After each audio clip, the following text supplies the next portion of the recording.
Hello everyone, so I'm back, and in case you didn't catch my announcement a couple of days ago, I'm gonna kind of do this every day from now until December 25th, assuming that I have better luck than I have the past couple of days. So I actually have a very kind of small haul for you today because it's the beginning of December, and if I get too many books then I get into a lot of trouble because Christmas is around the way and people really like to get me books because I like them. See? But speaking of people getting me things, one of my students got me this copy of Pride and Prejudice and Zombies, which I've actually never read, but this particular one is beautiful. Look at this. The illustrations are kind of cool. I'm really excited about this. I've kind of put off reading it because I'm afraid of exactly what happened in reference to the original story, but I hear that it's very good, so I'm kind of looking forward to it. I think I'll try to read it over the holidays. I went on a very small shopping trip this morning because my little sister had a doctor's appointment, so I had to stick around in town, which is kind of dangerous for me. I got The Carnival of Souls by Melissa Marr. And I've actually been meaning to read this for a while. I saw it on Goodreads, I think, months and months ago. And it looked really, really good, but I just have yet to actually find it IRL. And whenever I did, and it was a bargain price.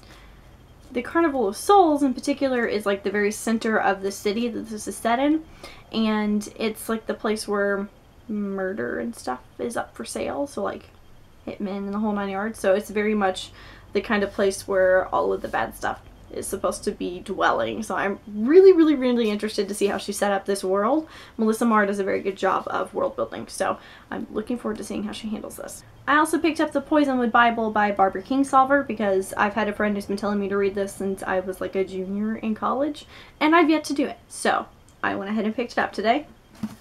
And not just because it was also bargain priced. Somewhere Susie is very proud of me. It is set in post-colonial Africa, and I'm a really big fan of post-colonial literature. And it's about a missionary and his family and the work that they're doing there and kind of how their lives unravel within the continent itself. That is literally all that I know about it, but I hear that it's very good. I also picked up The Help because my little sister loves the movie and I'm trying to get her more into reading books, so I figured if I picked up this very shiny pretty edition that perhaps she would be a little bit more interested in actually reading the book. Plus, I've never read it either, and I'm sure it's pretty good. They say it's kind of, especially for right now, it's like an essential read, kind of like To Kill a Mockingbird. I'm gonna have to reread because people are quoting it everywhere at the moment, and it's been too long. Other than that, I also tend to get candles seasonally. I'm a little candle obsessed, if you can't tell from anything behind me. I actually picked up the Cranberry Pear Teeny one from Bath & Body Works, but it's in my kitchen and it's burning right now because, you know, it sounds like fun. So, yeah, I'm not going to show it to you because that means moving it with hot wax. I also picked up this one behind me. It's Mint Mocha Bark, and it's also Bath & Body Works. Actually, spoiler, all of the candles are from Bath & Body Works. And it smells like a peppermint mocha, which makes me really happy. But it's not too sweet. I think the bark part of that makes it not too sweet. I'm really fascinated by this new packaging on the Bath & Body Works candles, so I picked up Black Tie. It definitely has a more kind of sandalwood-y kind of flavor to it, and it's really nice. This is one of those candles that whenever I burn it, inevitably my mom ends up walking somewhere through my room, and she says something like, "Why do you always have man candles, Jenna?" This is her least favorite of those, by the way, of the man candles. But she picked this one up for me, so it's her fault. She's an enabler.